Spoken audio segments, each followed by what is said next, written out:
I need $1 million to retire. Medicare will cover me 100%. I won't pay taxes once I retire, right? There's a lot of commonly held beliefs about your finances in retirement, but believe me when I say few of them are written in stone. So Cory Sickles, president of Safe Harbor Retirement, is here once again to break down the facts and the myths. Thank you so much for being here, Cory. Thank you. All right, let's start with the one that kind of everyone wants to know. And it was based on that whole I need $1 million stat I read. How much is kind of that magic number when it comes to retirement? It's probably the most common question that I get when someone comes into the first time. What do I really need? And there's not really a simple answer there. $1 million could be, there's also like a 4% rule. If you take 4% out of your retirement account, it'll last your lifetime. Or some will say, if you make 75 to 80% of what you earn today, you should be sufficient as well. Right. And the real simple answer is everyone's situation is different. Yes, you have to pay your monthly bills. Do you want to travel when you retire? Do you want to maybe get a second home in another state? So there's a lot of things that kind of go into that. And the real answer is everyone's unique. And that's why you really need to sit down with someone like me that can really show you, here's realistically what you're going to have in order to retire. And sometimes it takes someone like you too we don't always put pen to paper and sit down and talk about our budgets and talk about things that we want to do, and you're able to do that. Another big one is that Medicare will cover all of my health care needs once I retire, right? It's this magic health insurance plan. I see that a lot. I hear that a lot too. And really, the only thing Medicare is really going to take, advantage of is really what your medical is today, right? Okay. Hospital, yep. Prescriptions, you go to the doctor's office, that type of stuff. What it's not going to pay for, and I think a lot of people, here's the big misconception, is it's going to help you pay for long-term care. Yeah. And, some interesting stats are coming out. A 65-year-old male has about a 48% chance they'll go into a long-term care facility.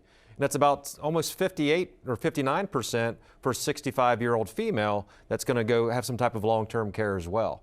And really, the only thing that you can do is plan for it. Yeah. If it does happen, you want to be able to, be prepared. And really, the only way to get around that is to be able to plan for that. And that's, again, I'm here to really kind of help find a solution in case it does happen. Right. You need to prepare for that because that's a big expense sometimes people Yes. aren't prepared for. All right. We can't count on Social Security anymore. And I'm nervous about this. Is this real? I think it's a little bit different. I'll be turning 50 here this year. Who knows what it's really going to be for us, but for baby boomers out there, it is something stable. I think if they do make changes, it's going to affect probably more of the Gen X generation and not so much the baby boomers. Okay. So we have to plan for what we do know today, but here's the biggest part that I probably see is you really want to be able to make sure that you maximize your benefits in retirement. Right? Mm-hmm. And there's a lot of different things out there. We have a Social Security maximization report we can run for you because once you trigger your Social Security benefits, you're locked into it.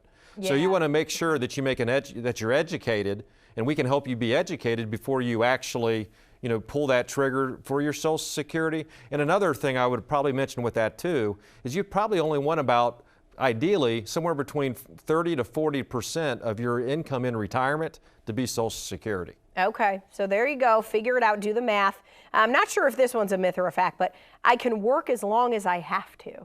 I hear, there's some people that, they do want to work, right? Right. And they'll say, I'll work till I'm 90. They'll work till you're 90, but about 50% of the people retires because of some type of disability or no longer they can't work. Yeah, right? Right. You're on your feet depending on the job you have. You might be on your feet all the time, or it might be physical, and eventually you could break down, and you can no longer work.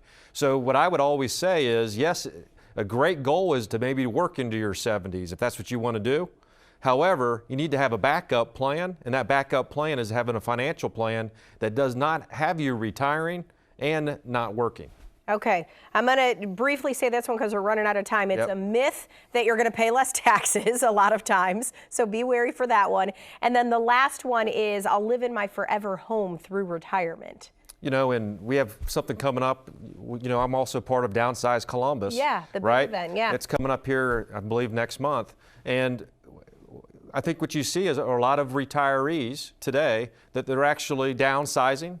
they're moving to, moving to actually be closer to their family, or maybe they're moving down south. So your house might be paid off here, and it might not be later, right? Yeah. So one of the things that I would say is, odds are you'll probably move at some point in your life into retirement. And again, you need to be able to plan for it, because if you do want to put money down on a house, for example, the only way you can do it is either your savings or sell your current house here in order to do that. All right, bottom line is, meet with Cory. It's a complimentary meeting. You can sit down, go over all of this. SafeHarborOH.com is the website you want to start with. Cory, thank you. Thank you.